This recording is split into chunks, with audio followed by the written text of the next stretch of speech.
Hi guys, compound stacks number 1, part B. Now let's take a look at a few pushing lower body exercises on the mat. I'm going to roll this out. So there's the glute bridge, 2 legs coming up.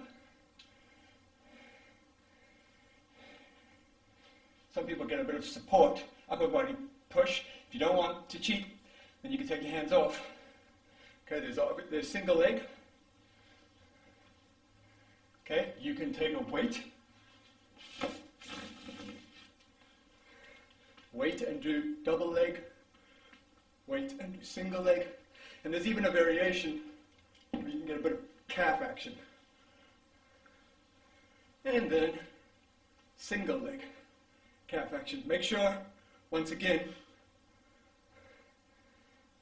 you are aligned as far as your knee and your foot. You want to be aligned. Very important. Let's take a look at some other variations here. So there's the jump squat.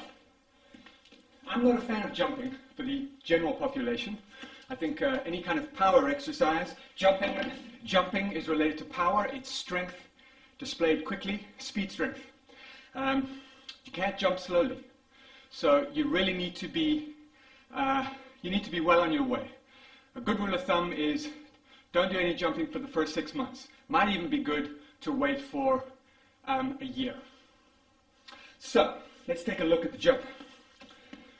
So coming down. It's a regular squat. You're just coming off the ground. Now a good way to start is just to come up onto tippy toes. Get some hang time.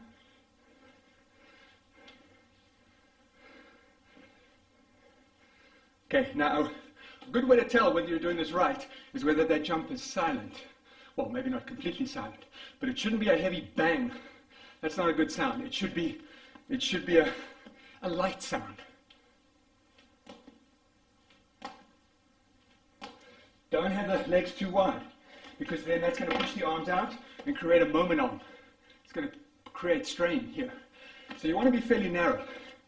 Another variation of leg training is pushing legs, is the narrow squat. 2 dumbbells on the side. Same rules apply. Keep the feet flat. Don't tip onto the tippy toes. Feet flat. Some people like to engage the heels. You don't want to fall backwards though, that's the only thing. Now, if you pull these off the ground, you might not have the flexibility, so you might need the blocks. And if you still don't have the flexibility, you want these on a bench, take them out the bench, and then start from the top position, not the bottom. Luckily, I'm fairly flexible, so I can pull from the ground. So it's actually more of a deadlift, really. Other ways to pull are bells in between. You don't want to have competition between the legs and the arms. So if the arms are on the outside, legs narrow, so that these arms hang almost straight. If you're going to push them out, you want to come into the middle. And if you come in here, I like to twist the bells. This is actually more like a sumo deadlift, but it relates to pushing the legs. Deadlift is a fusion exercise, pulling with the upper, pushing with the lower. See the way I twist the bells? Good. Very heavy, you use a Valsalva maneuver. Take a big breath. At the top. If the weight isn't that heavy, you can just blow up the weight, as they say. So you come down.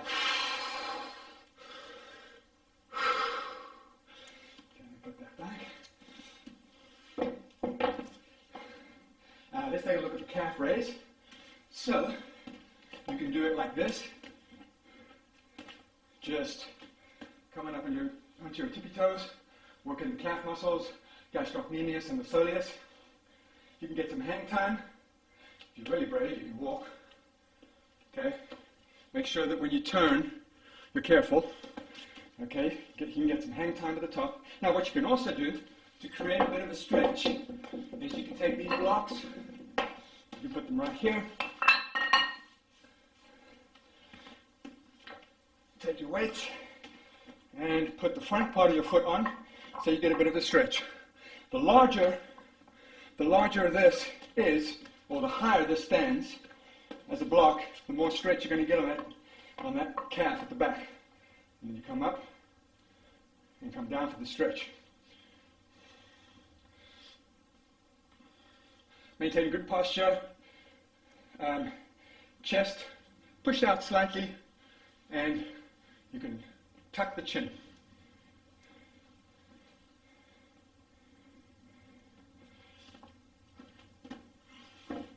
All right, now, addressing compound, the whole idea of the compound set. When you're a beginner, your first 6 months of training, my advice is to do each exercise by itself. In other words, don't put them back to back. Work on the squat, work on good form. Do it with no weight or whatever weight you've worked up to, and then take a rest and be completely recovered. And then you can try it again. Or then maybe go to a different exercise. When you start getting good, let's say you've done a year's worth of training. For some people, they're really gifted and they can make some very quick advances in the first 6 months, get through the novice phase. Then they can start stacking. So you'll do maybe a squatting exercise, maybe a single leg squat, maybe a curly Q, or a kickstand squat. Then you grab a weight, and you say do 8 reps, then grab a weight for 8 reps of the lunge, staying on that right side. And then maybe you take one block, and you do a calf raise with 1 weight or 2 weights. You come up, this one just balances. So you come up, you use this for balance. Coming up. So now put 3 exercises that are pushing for the lower leg. And there's numerous variations. Now, you can do a compound set, which is 2 exercises. A compound set, which is more than that. A large group of exercises is typically called a giant set. Now, you might do something else. You might do, for example, a squat. So you'll do a squat. You bang out 8 reps. Then you'll come down to your glute bridge.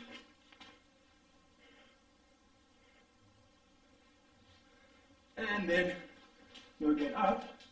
And for your third exercise, you'll do, say, calf raise. Maybe you don't want the blocks.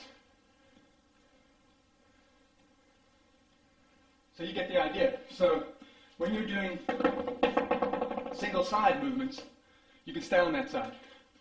You know, right leg forward to the lunge, maybe right leg pushes for the glute press, and right leg pushes for the calf. So do all 3 exercises on one side. Now, as far as reps and weights, if you're going for more strength, you're going to need more rest, generally. If you're going for more conditioning, more cardio, then you want to use less weight. So for example, you can use moderate weight and keep the reps 10 to 12 and just put minimum rest, maybe no rest, all on one side. Bang all 3 exercises on one side out, bang them out, short rest for 10-15 seconds, and then go to the next side, the left side. Maybe you can do it both sides with no rest. You might want to use a little bit more weight and keep all exercises at 8 reps so you can use more weight, but only rest for, say, 5 seconds between exercises. There's a multitude of variations depending on what you're going for. Just generally remember, if you're adding more rest into the mix with slightly heavier weight and lower reps, you're leaning towards strength. And anytime you're doing less rest and it's moving more and maybe even slightly higher reps, you're going a little bit more for the cardio. So I hope that helps, guys. And as always, happy training.